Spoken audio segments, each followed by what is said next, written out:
Dando continuidade à exposição da Escritura Sagrada, livro de Números, capítulo 16.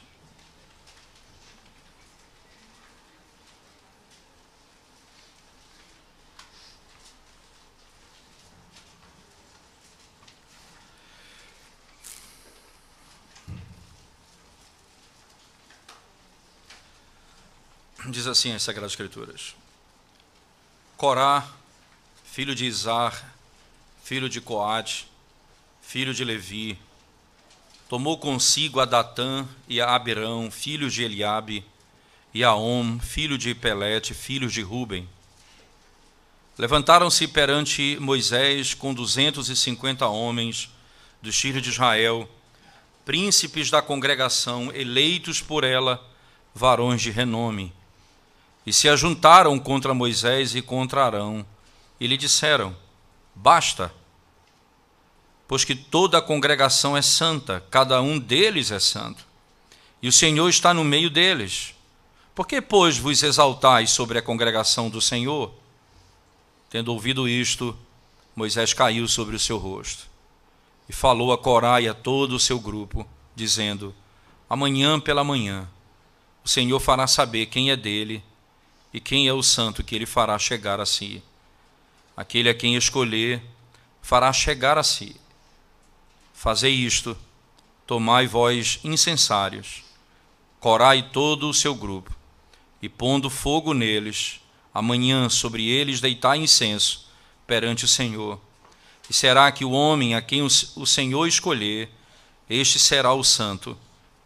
Basta-vos, filhos de Levi, disse mais Moisés a Corá: Ouvi agora, filhos de Levi, acaso é para vós outros coisas de somenos, que o Deus de Israel vos separou da congregação de Israel, para vos fazer chegar a si, a fim de cumprirdes o serviço do tabernáculo do Senhor, e estardes perante a congregação para ministrar-lhe, e te fez chegar Corá e todos os teus irmãos, os filhos de Levi, contigo? Ainda também procurais o sacerdócio? Pelo que tu e todo o teu grupo juntos estáis contra o Senhor. E Arão, que é ele para que murmureis contra ele? Mandou, pois, chamar a Datã e a Abirão, filhos de Eliabe, porém eles disseram: Não subiremos. Porventura é coisa de somenos que nos fizeste subir de uma terra que mana leite e mel para fazer-nos morrer neste deserto, senão que também queres fazer-te príncipe sobre nós? Nem tampouco nos trouxeste a uma terra que mana leite e mel, nem nos deste campos e vinhas em herança. Pensas que lançarás pó aos olhos destes homens? Pois não subiremos. Então Moisés irou-se muito e disse ao Senhor: Não atentes para a sua oferta, nem um só jumento levei deles, e a nenhum deles fiz mal. Disse mais Moisés a Corá: Tu e todo o teu grupo, ponde-vos perante o Senhor, tu e eles, e Arão amanhã. Tomai cada um o seu incensário, e neles ponde incenso. Trazei-o cada um o seu perante o Senhor, 250 incensários. Também tu e Arão, cada qual o seu. Tomaram, pois, cada qual o seu incensário.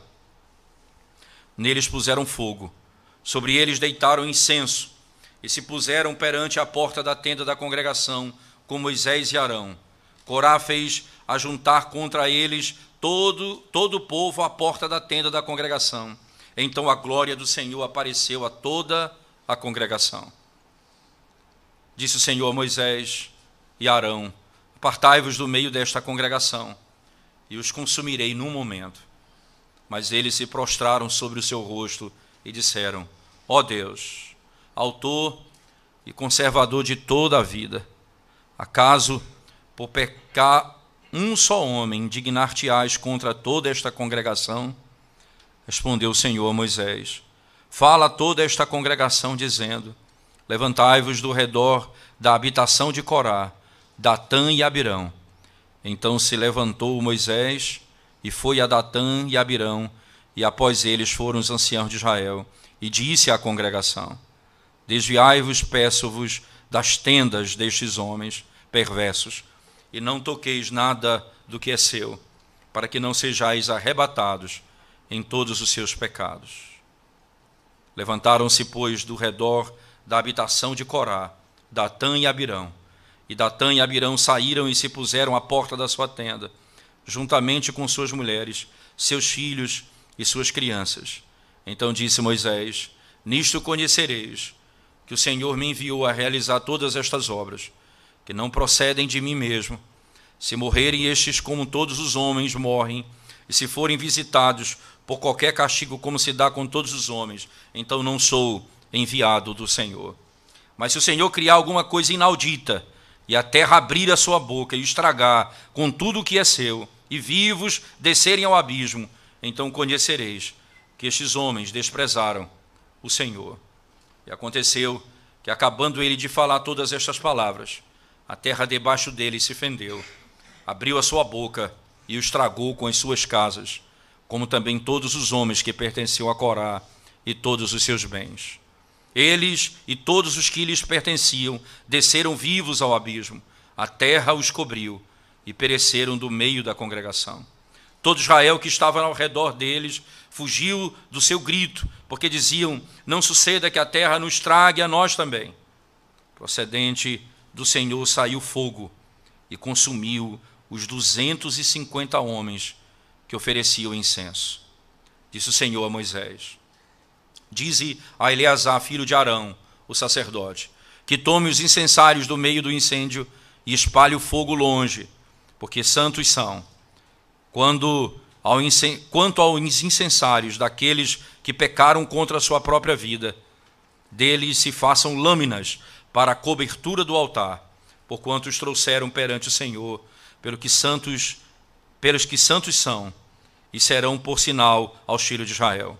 Eleazar, o sacerdote, tomou os incensários de metal que tinham trazido aqueles que foram queimados, e os converteram em lâmina para a cobertura do altar, por memorial para os filhos de Israel, para que nenhum estranho que não for da descendência de Arão se chegue para acender incenso perante o Senhor, para que não seja como Corá e o seu grupo, como o Senhor lhe tinha dito por meio de Moisés. Mas no dia seguinte, toda a congregação dos filhos de Israel, toda a congregação murmurou contra Moisés e contra Arão, dizendo: vós matastes o povo do Senhor. Ajuntando-se o povo contra Moisés e Arão, e virando-se para a tenda da congregação, eis que a nuvem a cobriu, e a glória do Senhor apareceu. Vieram, pois, Moisés e Arão perante a tenda da congregação. Então falou o Senhor a Moisés, dizendo: levantai-vos do meio desta congregação, e a consumirei num momento. Então se prostraram sobre o seu rosto. Disse Moisés a Arão: toma o teu incensário, põe nele fogo do altar, deita incenso sobre ele, vai depressa à congregação e faz expiação por eles, porque grande indignação saiu de diante do Senhor. Já começou a praga. Tomou Arão, como Moisés lhe falara, correu ao meio da congregação, e eis que já a praga havia começado entre o povo. Deitou incenso nele e fez expiação pelo povo, pôs-se em pé entre os mortos e os vivos, e cessou a praga. Ora, os que morreram daquela praga foram 14.700. Foram os que morreram por causa de Corá. Voltou Arão a Moisés à porta da tenda da congregação, e cessou a praga. Amém. Vamos orar ao Senhor, irmãos, mais uma vez.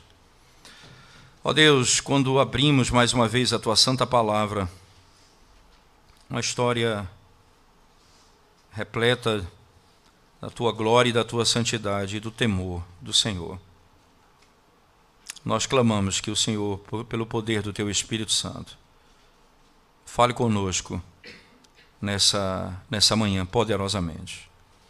Em nome de Jesus. Amém.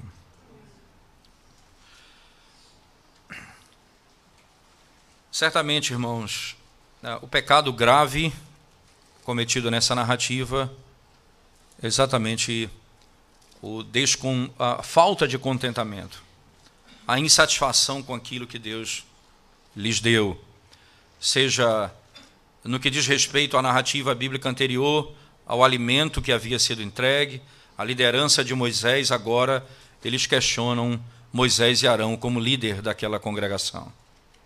O coração deles se exalta e, muito mais do que isso, muito mais do que simplesmente se opor, eles também, de modo muito claro, eles se levantam como líderes daquela congregação, colocando o povo submisso ao seu próprio governo e sua própria autoridade. Ora, o que está passando e o que se passa no coração desses homens, especialmente de Corá, filho de Izar, como diz o texto, né? Especialmente ele da tribo de Coate, filho de Coate, dentre os coatitas separados para o serviço do tabernáculo. O que se passa no coração dele é que ele foi guiado por aquilo que ele via e pela concupiscência dos seus próprios desejos. Interessante que no capítulo 15, você volte comigo, por favor, o Senhor, de modo muito claro, não é? Ele termina a narrativa já fazendo menção disso que vai acontecer no capítulo 16, quando ele diz assim no verso 37, disse o Senhor a Moisés, fala aos filhos de Israel e diz-lhes que nos cantos das suas vestes façam borlas pelas suas gerações, e as borlas em cada canto, presas por um cordão azul, e estarão ali para que vendo-as vos lembreis de todos os mandamentos do Senhor e os cumprais. Não seguireis os desejos do vosso coração, nem os dos vossos olhos, após os quais andais adulterando. Não seguireis os desejos do vosso coração, nem os dos vossos olhos, após os quais andais adulterando, para que vos lembreis de todos os meus mandamentos e os cumprais, e santos sereis a vosso Deus. Ora, o Senhor já, de modo muito claro, ele já alerta Israel da gravidade desse pecado, que isto é, não seguir as Escrituras Sagradas, não seguir o que diz a palavra de Deus, mas seguir o seu próprio coração, a sua própria inclinação, os seus próprios desejos particulares. Isso, e a única maneira que você tem de confrontar as suas paixões é pela própria verdade de Deus, pela palavra de Deus. O que Deus disse, o que Ele ordenou, o que Ele ensinou. Ora, o que eles estão fazendo no capítulo 16 é exatamente se opor àquilo que Deus havia dito, que Arão era o sacerdote e a sua descendência, e que Moisés era aquele que Deus chamou para ser o profeta de Israel. E eles então se levantam contra aquilo que Deus havia feito, opondo-se àquilo de maneira tão pecaminosa, que aparentemente o argumento, e o principal argumento é, todos nós somos sacerdotes. O argumento do sacerdócio universal. Veja, volte comigo lá para o capítulo 16, essa é a linguagem usada por ele, não é? Essa é exatamente a expressão utilizada pelo próprio autor do pecado no texto, quando ele diz exatamente isso. Todos nós somos sacerdotes. No início da narrativa, irmãos, ele diz assim, a partir do verso 3, ele diz, e se ajuntaram contra Moisés e contra Arão e lhe disseram, basta, pois que toda a congregação é santa, cada um deles é santo, e o Senhor está no meio deles. Por que, pois, vos exaltais sobre a congregação do Senhor? Veja, todos nós somos santos do Senhor. Por que só você é o sacerdote? Interessante, e aqui é uma declaração impressionante, porque ele diz, como se fosse um período de opressão, basta, nós não queremos o seu governo, basta, nós não queremos a sua autoridade, basta, nós não queremos você, Moisés, como líder e Arão desse povo. Nós dizemos isso, chega. É interessante pensar que no coração deles não era o desejo de ver a igreja pura, Era desejo de que eles assumissem o lugar deles. E que eles fossem aqueles que Deus havia colocado, sem Deus ter chamado esses homens verdadeiramente. Como é difícil na vida cristã nós nos submetermos a algumas situações na vida em que o Senhor nos coloca e nós queremos nos rebelar contra ela. Nós não aceitamos o governo de Deus. Nós não aceitamos a autoridade de Deus. Nós queremos nos colocar contra a vontade de Deus. Isso em qualquer nível da nossa vida. E a rebeldia, ela é um dos pecados tão graves na história, que foi a rebeldia que lançou Satanás para fora da presença de Deus. Satanás foi expulso, isto é, o anjo foi expulso da presença de Deus por causa da sua rebelião, isto é, eles queriam tomar o lugar de Cristo. Adão e Eva foram expulsos do paraíso porque Satanás disse: vocês vão ser Deus, conhecedores do bem e do mal.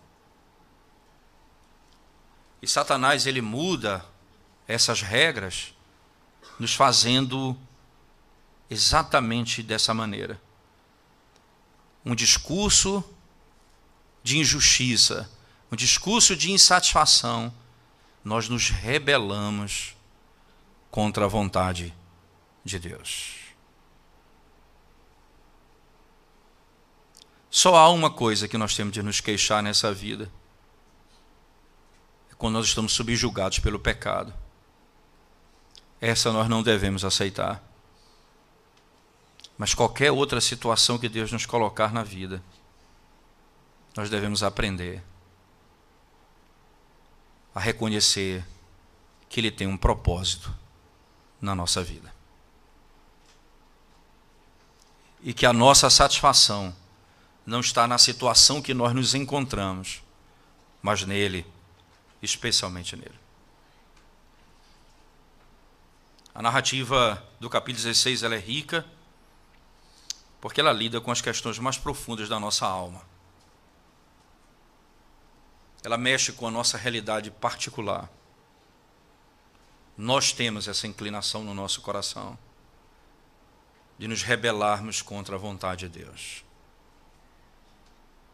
Por isso, nós somos chamados a ter as Escrituras diante dos nossos olhos, isto é, para não sermos guiados por nossas paixões, para não sermos guiados pelo nosso olhar, mas sermos guiados pela palavra de Deus.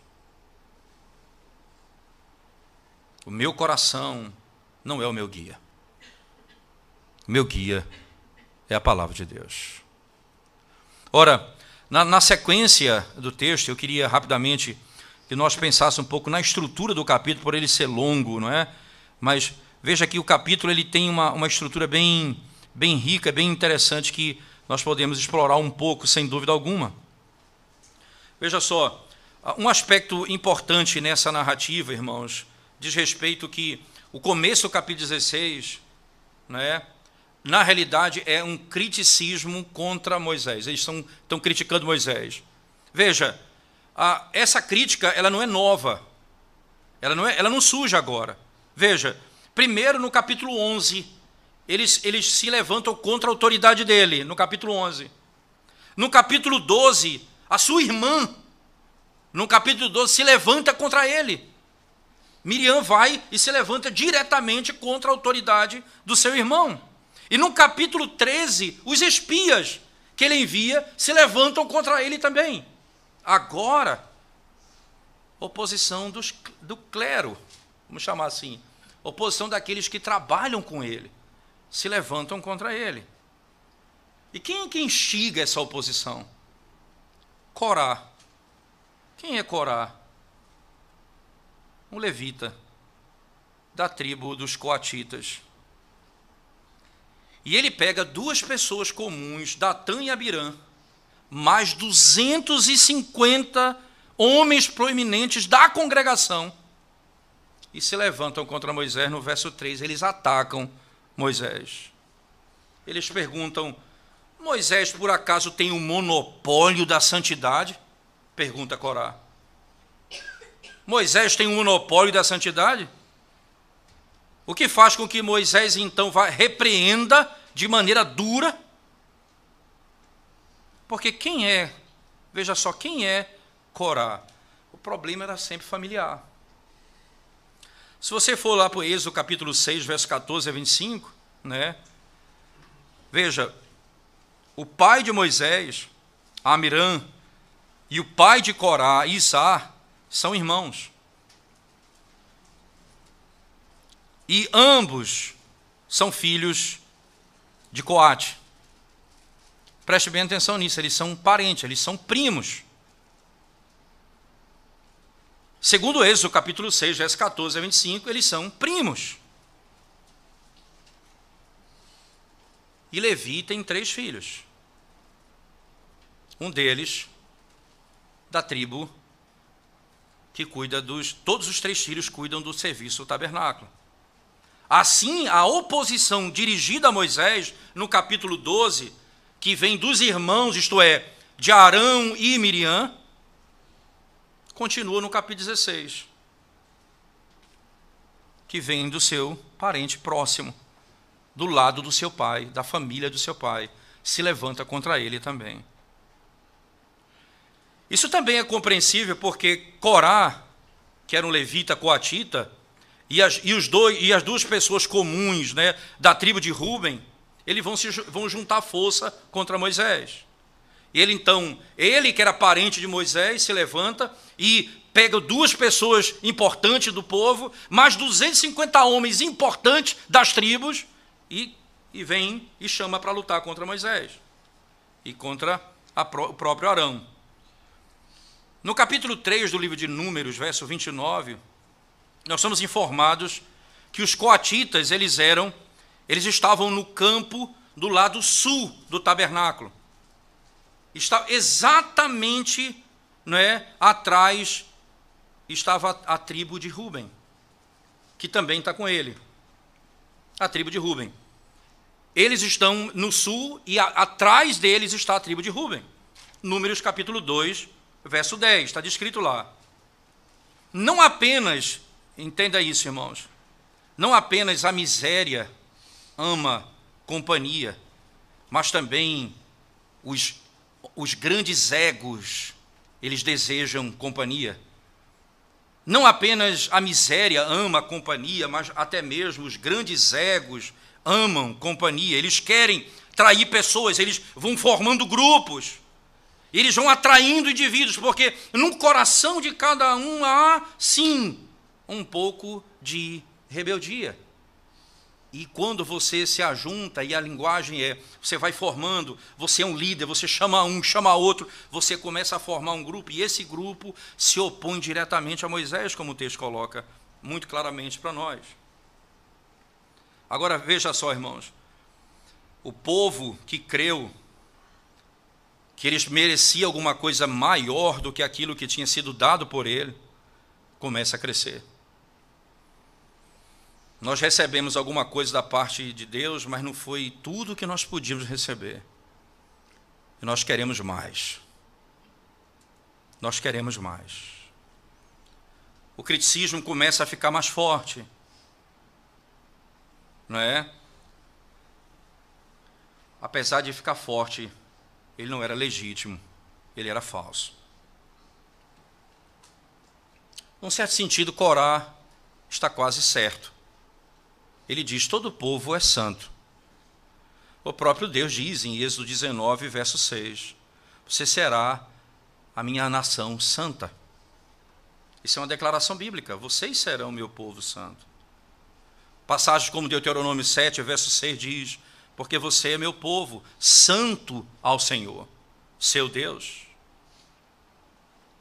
Mas o problema é que esse conceito de santidade não é para revelar exatamente a pureza do ser de Deus em nós, mas para mostrar que todos eles podiam fazer aquilo que Deus chamou Moisés e Arão para fazer apenas. E eles não estavam satisfeitos com isso. Como Moisés vai resolver o problema, ele não tem muito o que fazer. a não ser entregar na própria mão de Deus. No verso 5 ao 7, ele levanta a questão, não é? Ele vai exatamente mostrar que Deus vai resolver o problema, e Deus lhe entrega isso na mão do Senhor. Mais ou menos o que acontece com aqueles que se levantam contra Elias, os profetas de Baal, no Monte Carmelo. O Senhor fará distinção entre a verdade e o erro, entre o falso e o verdadeiro, entre profeta e o prevaricador. O Senhor fará a distinção. Ele entrega nas mãos do Senhor. No Monte Carmelo, a confrontação foi entre, não é, um e muitos. Dessa forma, Moisés diz: ouvi agora, vocês, filhos de Levi, verso 8 do capítulo 16. Ele não disse assim, escute Corá. Ele não se levantou diretamente contra Corá. Porque o que Corá fazia, na realidade, ele era, em última instância, o porta-voz de um grupo que começou a se juntar. Veja, ele era um porta-voz. No verso 8, ele não diz assim, escute Corá, ele diz, filhos de Levi, preste atenção, atentai para as minhas palavras. Porque agora o povo estava se levantando contra ele. A motivação atrás do protesto de Corá é descoberta no verso 8 e 10. Veja lá comigo. Você tem a verdadeira motivação daquilo que ele está falando. No verso 8 e no verso 10. Acompanhe comigo, por favor. Ele diz assim: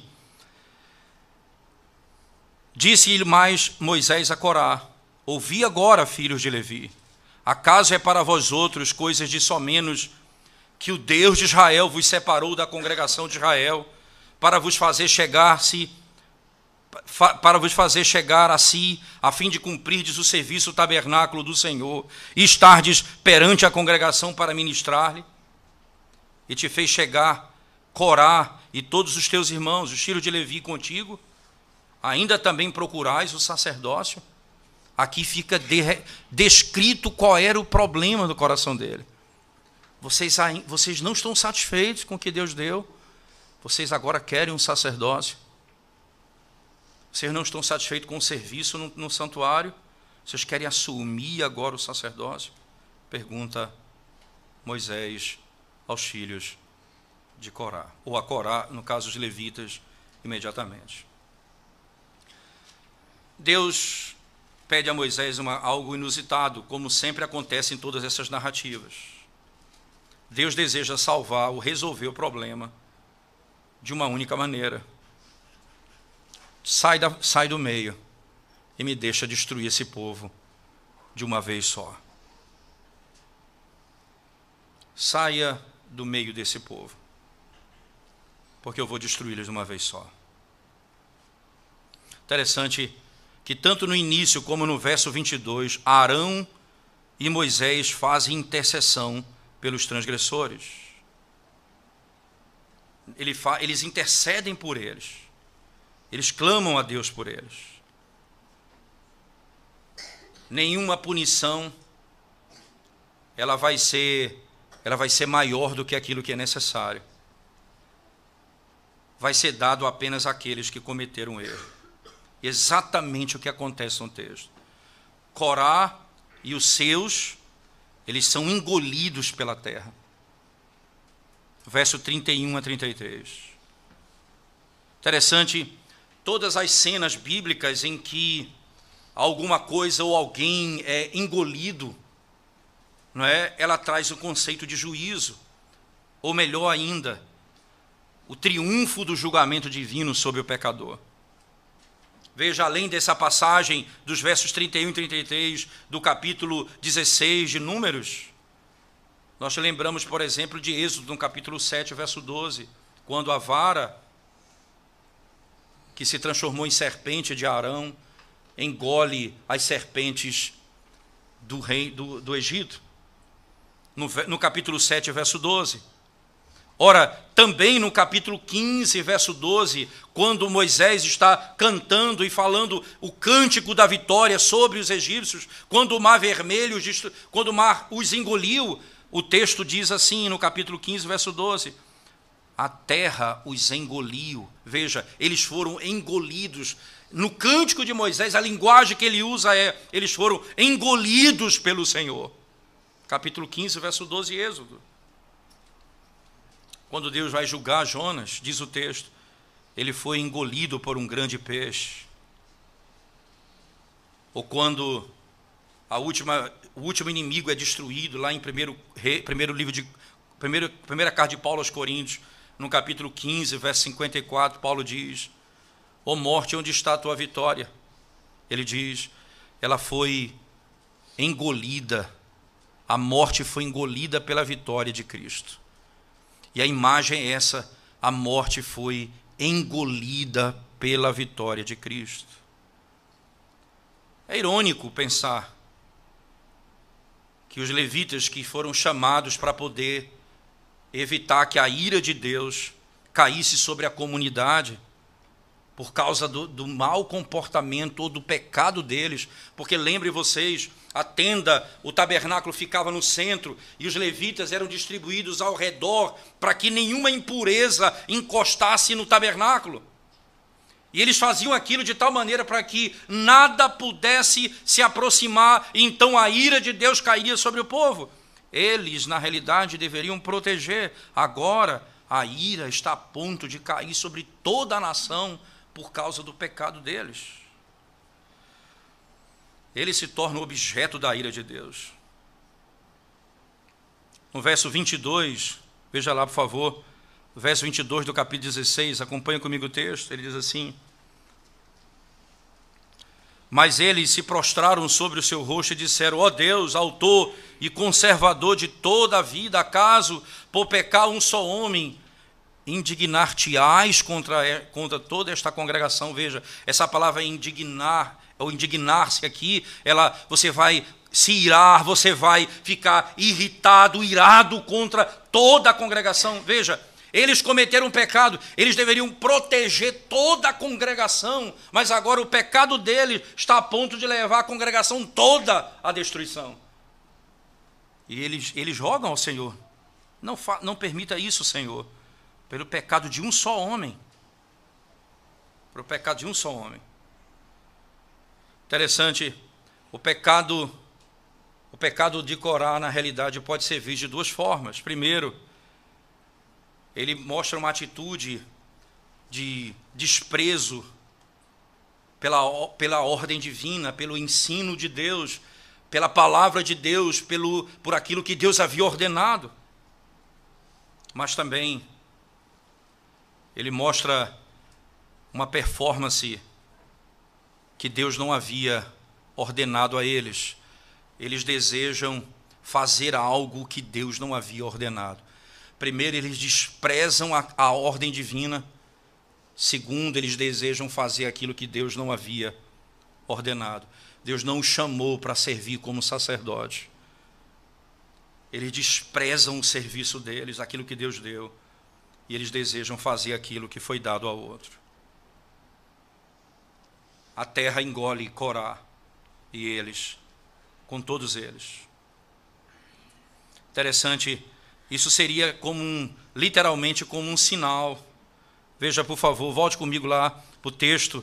Você vai ver que a linguagem utilizada no texto é bem interessante. No verso 40 ele diz, por memorial para o filhos de Israel, para que nenhum estranho que não for da descendência de Arão se chegue para acender incenso perante o Senhor, para que não seja como Corá e o seu grupo, como o Senhor lhe tinha dito por Moisés. Veja, quando Deus pune, e você sabe que quando ele ordena, ele pede para que os 250 homens peguem os seus incensários. Veja, eles vão agir como um sacerdote, cada um faz o seu incensário, e eles vão à frente do tabernáculo, e chega Arão e Moisés ali, entenda, 2 idosos, 2 velhos, e uma multidão ali com eles. E ele de lado, cada um com seu incensário. E ele pede, Senhor, mostra a quem o Senhor escolheu. e eles são ali 250 homens, diz o texto sagrado. Veio fogo do céu e os consumiu diante da tenda da congregação. E a imagem é espetacular, porque diz o texto que eles foram consumidos imediatamente, mas o incensário ficou no chão. E ele pede ao filho de Arão: vá lá, pegue os incensários, faça deles uma lâmina e coloque sobre o altar, para que seja um memorial, para que todos que chegarem se lembrem. Ninguém entra na minha presença se não for chamado. Ninguém além do sacerdote pode penetrar além do véu. Isso será como um memorial. E eles então ouvirão aquilo que o Senhor havia determinado. Interessante pensar nisso, porque essa atitude mostra que Deus não apenas pune o pecado, mas ensina as gerações seguintes. Porque esse é um dos aspectos da disciplina. A disciplina não apenas lida com o pecado do pecador, mas ela também ensina as gerações seguintes. Nós sabemos como nós lidamos com determinados pecados pela maneira como nós tratamos o pecado na vida das pessoas, na nossa própria vida, na vida das pessoas. E é assim que funciona. Dessa maneira, o livro de Números desvela diante dos nossos olhos o fato de que Deus determinou responsabilidade diferente a grupos diferentes. O problema começa quando um grupo diz: eu prefiro fazer aquilo que você foi chamado para fazer do que fazer aquilo que Deus me chamou para fazer. O apóstolo Paulo escreve aos Filipenses dizendo: eu aprendi a estar contente em toda e qualquer situação. A seriedade dessa questão ela é reforçada no capítulo 18, no verso 3. Veja, por favor. Capítulo 18, verso 3 do livro de Números, por favor. Diz assim o texto: farão o serviço que lhes é devido para contigo e para com a tenda, porém não se aproximarão dos utensílios do santuário, nem do altar, para que não morram, nem eles, nem vós. Ele está se referindo aqui aos filhos de Levi. O verso 2, veja só o verso 2. Também farás chegar contigo a teus irmãos, a tribo de Levi, a tribo de teu pai, para que se ajuntem a ti e te sirvam, quando tu e teus filhos contigo estiverdes perante a tenda do testemunho. Farão um serviço que lhes é devido, perceba, veja o detalhe da informação, farão aquilo que lhes é devido para contigo e para com a tenda, porém não se aproximarão dos utensílios do santuário, nem do altar, para que não morram, para que não morram nem eles, nem vós. O princípio é, o Senhor está agora estabelecendo e reforçando o conceito. Eles não devem fazer a não ser aquilo que foi ordenado pelo próprio Senhor. A tribo de Levi tem esse trabalho e não pode fazer outro além desse. No verso 7 do mesmo capítulo 18, você vai ver lá, Arão e sacerdote, não é? Veja, no verso 7 do capítulo 18, como nós acabamos de ler. Veja, o verso 3, agora o verso 7, diz assim o texto, especificamente. Mas tu e teus filhos contigo atendereis ao vosso sacerdócio, em todo concernente ao altar, e ao que estiver para dentro do véu. Isto é o vosso serviço. Eu vos tenho entregue o vosso sacerdócio por ofício como dádiva, porém o estranho que se aproximar, morrerá. O estranho que se aproximar, esse morrerá. Ora, o próprio livro de Números, anteriormente e posteriormente, estabelece que esse é o padrão que Deus estabeleceu, e não pode ser mudado quanto a isso. Esse ultimato, irmãos, podemos chamar assim, ele já foi encontrado em alguns textos de Números. Veja só, no livro Números, capítulo 1. Abra sua Bíblia comigo, por favor. Números, capítulo 1.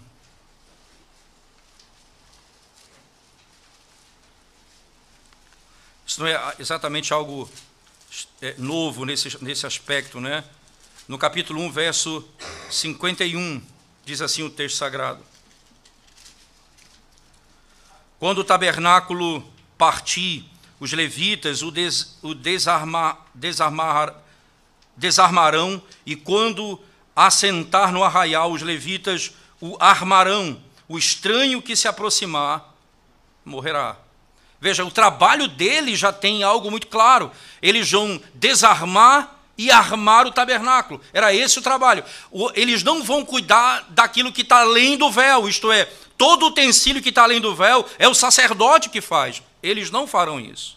Capítulo 3, verso 10, por favor, de Números ainda, ele diz assim: mas a Arão e a seus filhos ordenarás que se dediquem só ao seu sacerdócio, e o estranho que se aproximar morrerá. Capítulo 3, verso 38, por favor, diz assim: os que se acamparão diante do tabernáculo, ao oriente, diante da tenda da congregação, para o lado do nascente, serão Moisés e Arão, com seus filhos, tendo a seu cargo os ritos do santuário, para cumprirem seus deveres prescritos, em prol dos filhos de Israel. O estranho que se aproximar morrerá. Veja, essa é uma declaração constante no livro. Ainda, capítulo 4, verso 20 de Números, por favor, 4:20, ele diz: porém, os coatitas, agora diretamente associado àquilo que aconteceu com essa tribo, no capítulo 4, verso 20, ele diz: porém, os coatitas não entrarão, nem por um instante, para ver as coisas santas, para que não morram. Veja, eles vão carregar as coisas de dentro do Santíssimo Lugar, mas eles não vão entrar, nem vão tocar. O sacerdote entra, desarma, nem eles mesmos podem desarmar essa parte. O sacerdote entra, desarma, organiza, e eles vêm e carregam em postes. Eles pegam as varas e colocam, e não tocam, e vão carregando nos ombros, levando até o lugar onde o Senhor ordenou, quando ele diz que eles devem parar. Ora, aqui você não vai buscar nesse texto uma tese levantada do sacerdócio universal, porque não é essa tese que está sendo levantada aqui. A tese levantada aqui não é essa, a tese levantada é: existe só um sacerdote, e nós entramos na presença de Deus por meio dele, ninguém mais está autorizado a fazer. Qualquer um que entrar na presença de Deus, se não for por meio desse sacerdote, vai ser morto. Esse é o padrão. A autoridade foi estabelecida por Deus. Os limites foram manifestados. Atividades foram reguladas. Cada um fará o que é para ser feito. E o Senhor chamou cada um para fazer a sua própria atividade. Mas a queixa, irmãos, de Datã e Abirã contra Moisés é diferente da de Corá. Para Corá, não é? Ele tem a impressão de que Moisés é arrogante. Moisés é arrogante. Que ele está acima de todo mundo, que ele é superior a todo mundo. Essa é a fala de Corá. Datã e Abirã, né, eles estão diante de uma revolta contra Moisés. Isto é, ele é um líder não eficiente. Veja, no verso 13 e 14 do capítulo 16, por favor. 13 e 14, veja o que diz o texto. Versos 13 e 14, ele diz assim: porventura é coisa de só menos que nos fizeste subir de uma terra que mana leite e mel, para fazer-nos morrer neste deserto, senão que também queres fazer-te príncipe sobre nós? Nem tampouco nos trouxeste a uma terra que mana leite e mel, nem nos deste campos e vinhas em herança. Pensas que lançarás pó aos olhos desses homens? Pois não subiremos. Aqui a ira deles contra Moisés, veja, aquele outro era: você não é sacerdote somente, Vocês não estão acima de todos, nós também podemos ser. Agora ele está dizendo, os dois vão falar, não, nós estamos satisfeitos com a tua liderança. O Senhor disse que ia trazer a gente para uma terra que mana leite e mel. E até agora não vi nada disso acontecer. Você não cumpre as suas palavras. Você não vai jogar pó nos olhos dessas pessoas. Você não vai fazer que eles não enxerguem. Eu vou abrir os olhos deles para que eles vejam que você está errado. E a expressão é interessante, ele diz, você deseja ser Senhor sobre nós? Interessante. Em Êxodo, no capítulo 2, verso 14, quando Moisés é chamado, lembra do conflito que havia entre dois hebreus, um querendo matar o outro, e ele se coloca no meio deles e um diz, você quer ser rei sobre nós? Você quer se tornar príncipe sobre nós?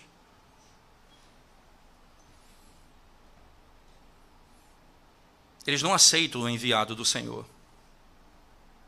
Interessante que é esse o discurso de Paulo em Atos, quando ele fala sobre o Evangelho, ele diz exatamente isso. Essa é a mensagem de Estevão. Essa é a mensagem do Novo Testamento. Vocês matavam os enviados do Senhor. Vocês vão matar o filho do dono da vinha também. Vocês matavam os administradores da vinha. Agora vocês vão matar o filho. Perceba que a rebelião no coração contra aquilo que Deus enviou ou propôs nós nos opomos ao próprio governo de Deus. Em última instância, nós não aceitamos aquele que Ele enviou para governar nossas vidas, Jesus Cristo. Nós não aceitamos Ele também. Paulo usa o mesmo argumento, a mesma tese em Atos, ele faz isso em Atos, mostrando numa das suas pregações, categoricamente, que o pecado deles era conhecido na história. Todo aquele que Deus enviava, eles matavam. Todo aquele que Deus enviava, eles matavam. Uma das características da murmuração, irmãos, é que ela é altamente contagiosa. Essa é uma das características da murmuração. Porque ela não só destrói a pessoa, ela é contagiosa.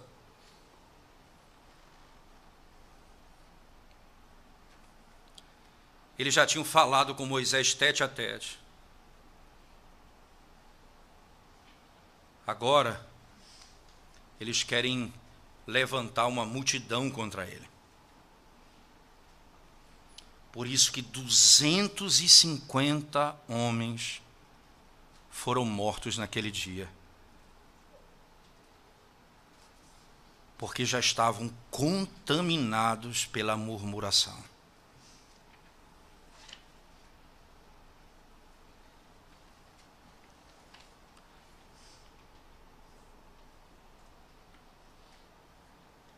Se há tanto sofrimento assim, é porque não há Deus. O que significa isso em última instância? Eu não aceito esse governo que Deus impôs sobre minha vida.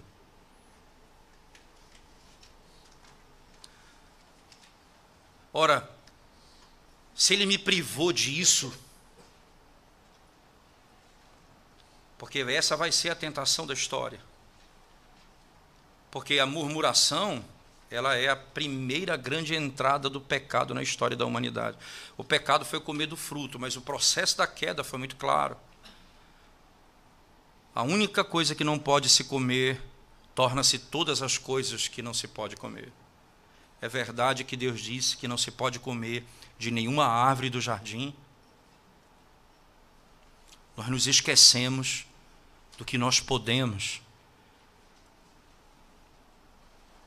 e nos apegamos àquilo que Deus nos reteve.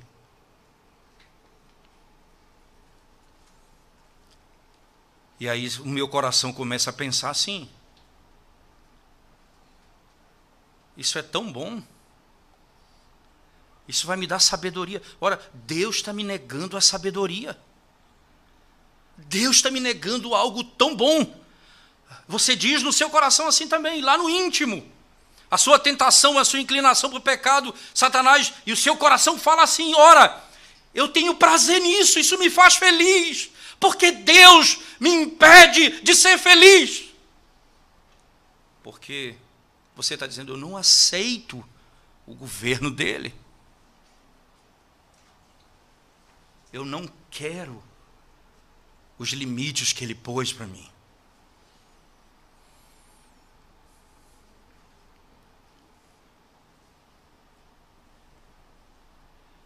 Isso se revela de tantas formas, irmãos. Relacionamento pessoal, relacionamento no trabalho, relacionamento familiar. Todos os níveis se revela. E a minha indignação com a minha situação, na realidade, é: acaso você quer ser príncipe sobre nós? Acaso você quer dizer o que é que eu tenho de fazer?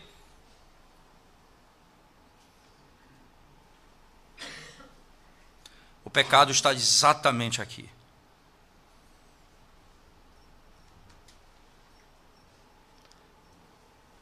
Os que sobreviveram ao ser engolido, veja, primeiro ele separa a família e diz: saiam da presença dele.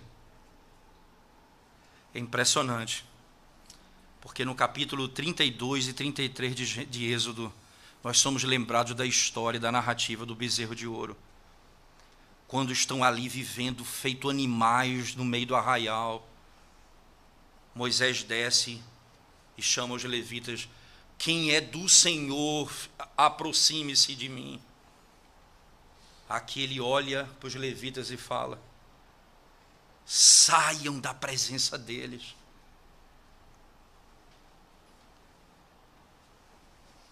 E aí Moisés usa uma expressão que é: aquele que é do Senhor se chegará a ele. Isso é uma declaração belíssima no texto, porque é isso que é o culto. Veja, nós que somos do Senhor, nos achegamos a ele. Mas vocês que não são do Senhor, se apartem, não se aproximem dele, não andem com ele, porque eles contaminam vocês. E aí diz o texto sagrado: se eles morrerem, se a morte deles for uma morte normal, é uma prova de que nós não somos aqueles chamados por Deus. Mas se a terra os engolir,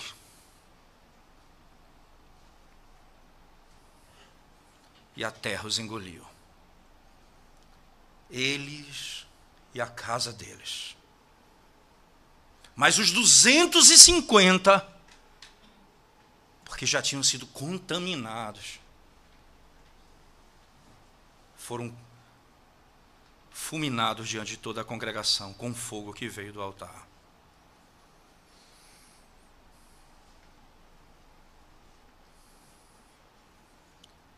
Não deveria ser apenas Moisés e Arão que deveria colocar o rosto no pó, como eles fizeram no início do capítulo.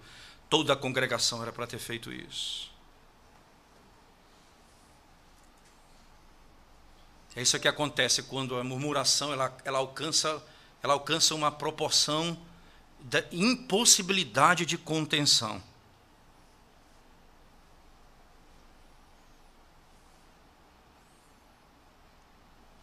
É hora de colocar o rosto no pó. Porque quando o nosso coração passa a ser murmurador, nós estamos prontos para o juízo de Deus.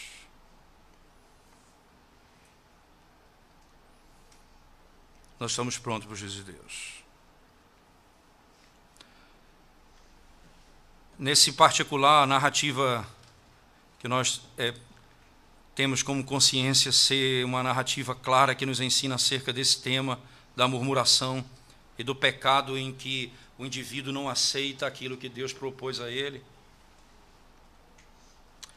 Nós temos dois ensinamentos tão claros aqui nesse texto. primeiro é a própria expressão utilizada no texto do capítulo 16, quando o Senhor descreve que Ele é o Senhor dos Espíritos, não é? Ele usa essa expressão num texto que descreve especialmente que o Senhor é o Deus dos Espíritos, isto é, das almas, Criador de todas elas. No verso 22 especialmente, veja lá, Deus dos Espíritos de toda a carne. Deus do Espírito de toda a carne. Quando eles falam com o Senhor, Moisés tem a consciência de que Ele é o doador da vida e que sustenta as Escrituras, que sustenta a sua criatura. É Ele quem tem autoridade sobre a vida do homem. E é por isso que Ele pode, então, puni-los. É Ele que tem autoridade para poder estabelecer como tem de ser adorado e quem vai fazer o quê no culto ao Senhor. Na antiga aliança isso é muito claro. O problema é que quando eles declaram isso, eles estão dizendo exatamente isso. O Senhor tem poder para puni-los, porque Ele é o Senhor do espírito de toda a carne. Ele é quem faz, Ele quem dá a vida e Ele é quem tira a vida. Naquele momento eles estavam se levantando contra o Senhor, porque não aceitavam o governo do Senhor. Porque a rebelião de Corá nos ensina a necessidade da escolha de um mediador divino. Tentar chegar a Deus por outro mediador é fatal. A rebelião de Corá, Datã e Abirão era uma tentativa de usurpar o sacerdócio apontado pelo próprio Deus. Consequentemente, irmãos, a tentativa ela foi respondida com ira divina. O sacerdócio de Arão tipificava o sacerdócio de Cristo. A lição é clara. O homem não pode se aproximar de Deus por si só, porque os seus pecados são tão grandes e a santidade de Deus é tão gloriosa que ele precisa de um mediador. Todos nós não podemos chegar diante de Deus se não for por meio do único mediador. A punição, não é, por estar diante de Deus sem o mediador é eterna e severa. Mostra que a punição de Corá ela foi não comum, ela foi distinta das outras mortes,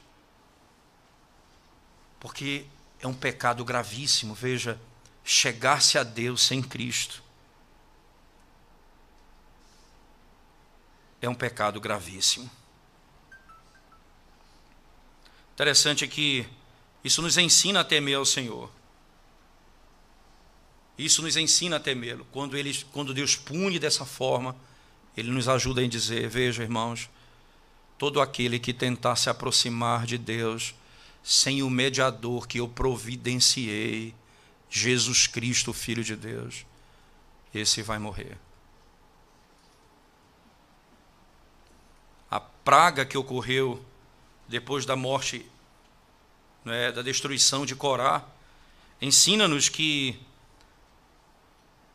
é eficaz o mediador escolhido por Deus, é eficaz, porque se você for por meio de outro, você vai morrer, mas se você for por meio dele, você vive.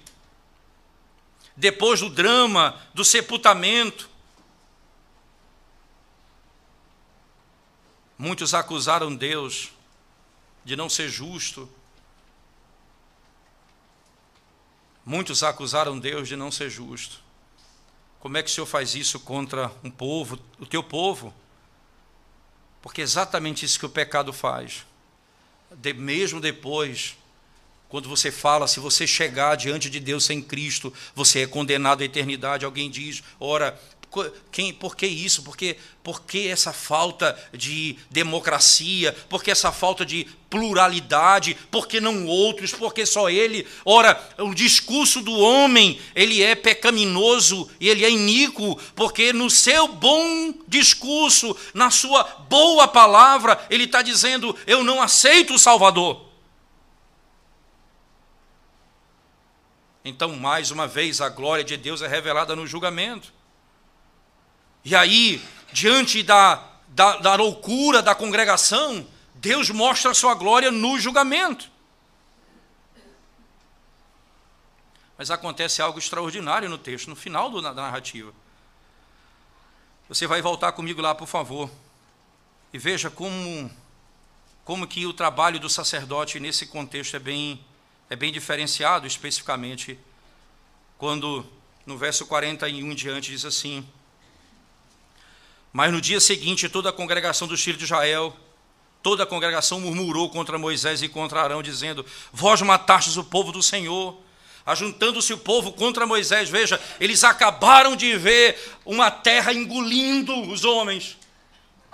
Eles acabaram de ver 250 homens sendo consumidos pelo fogo. Eles continuam murmurando contra o Senhor. Juntando-se o povo contra Moisés e Arão e virando-se para a tenda da congregação, eis que a nuvem a cobriu e a glória do Senhor apareceu. Vieram, pois, Moisés e Arão perante a tenda da congregação.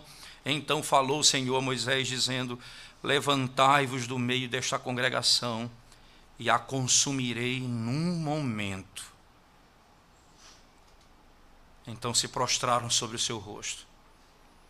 Disse Moisés a Arão: toma o teu incensário, põe nele fogo do altar, deita incenso sobre ele, vai depressa à congregação e faze expiação por eles, porque grande indignação saiu de diante do Senhor, já começou a praga.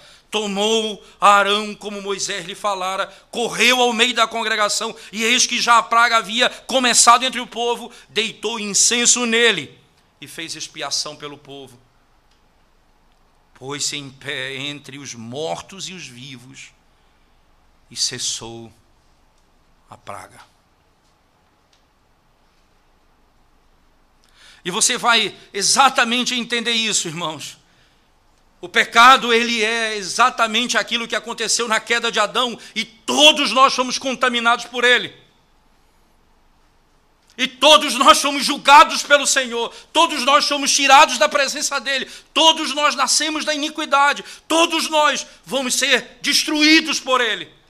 Então Ele levanta um sacerdote que entra no santuário, no Santo dos Santos, levando o seu sacrifício na mão, entra na presença de Deus, faz sacrifício e sai, e se coloca entre os mortos e os vivos. A praga não vai mais pegar os vivos, porque o sacerdote se colocou no meio deles. Porque o sacerdote se colocou no meio deles. A praga não os destruirá mais. Essa é a única razão pela qual eu e você não vamos ser lançados no inferno. Porque Cristo veio, cumpriu toda a vontade de Deus, sem nunca pecar. Morreu como o inocente, ressuscitou e venceu a morte,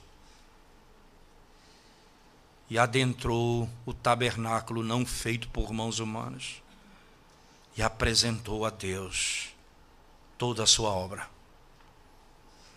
estancou a sua ira. Ele não mais nos consumirá.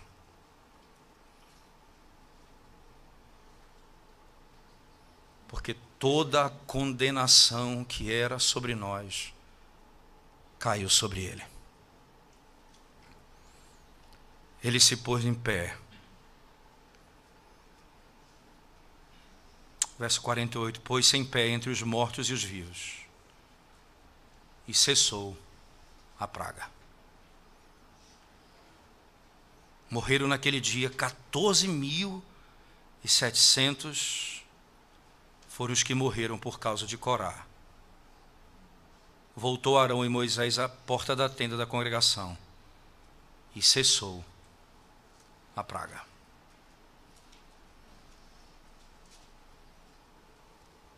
É por isso que você não pode chegar diante de Deus sem um sacerdote. Porque ele é o mediador dessa aliança. É ele que tem acesso à presença de Deus. E é ele quem oferece o sacrifício.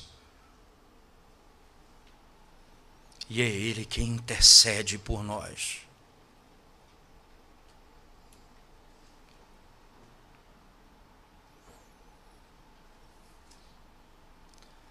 Essa é a esperança da igreja. O sacerdote, o sumo sacerdote, Jesus Cristo, o Filho do Deus Altíssimo, se colocou de pé e a praga cessou.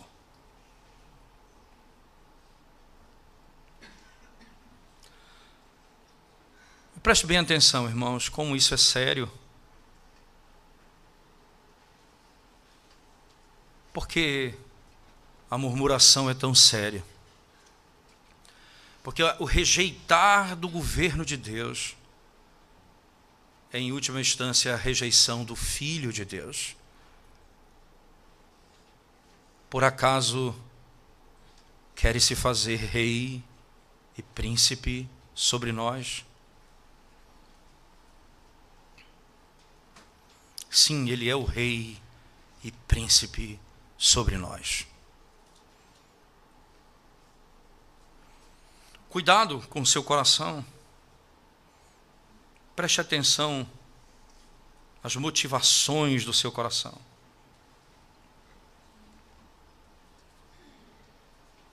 É pouca coisa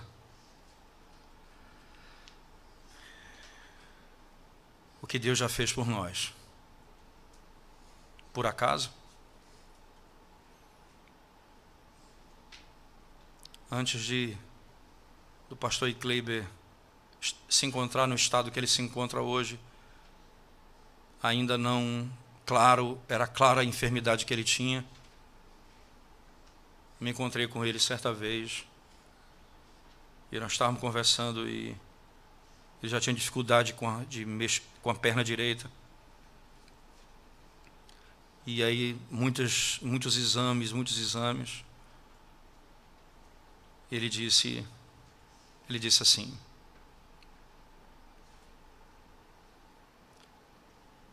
eu não tenho do que reclamar. Eu ia para o inferno, pastor, e hoje vou viver a eternidade com o Senhor. O que vier é lucro.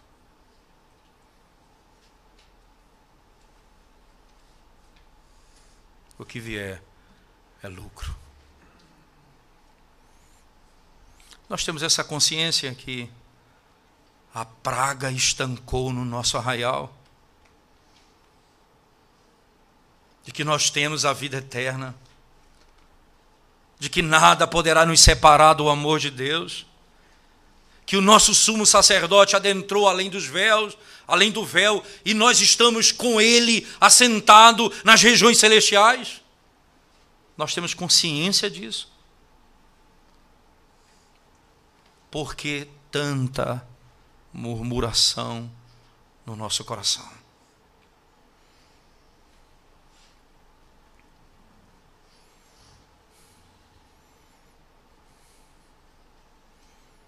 Quando você não compreende Cristo como teu Salvador, você age exatamente como os judeus fizeram. Você se alinha exatamente àqueles que rejeitaram o profeta, o sacerdote, os administradores da vinha, até que veio o filho do dono da vinha, a gente rejeita também.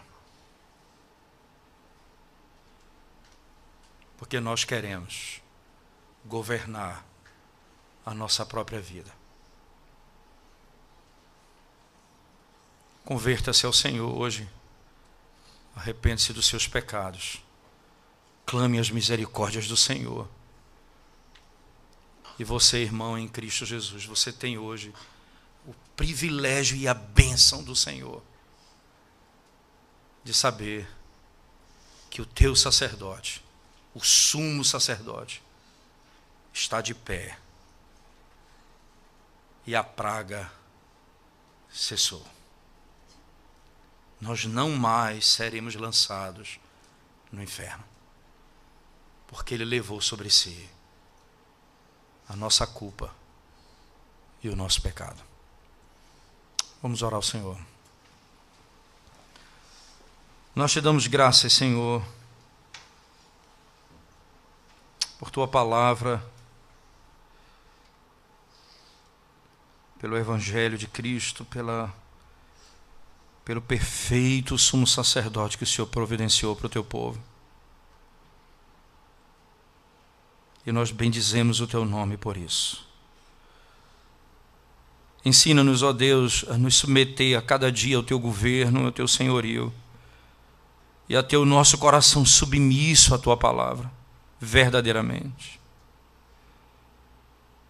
para não sermos guiados pelos desejos do nosso coração, para não sermos guiados pelo nosso olhar, mas para sermos guiados por Tua palavra, pela Tua verdade. Bendito seja o Teu nome, hoje e para sempre. Amém, Senhor Deus. Amém.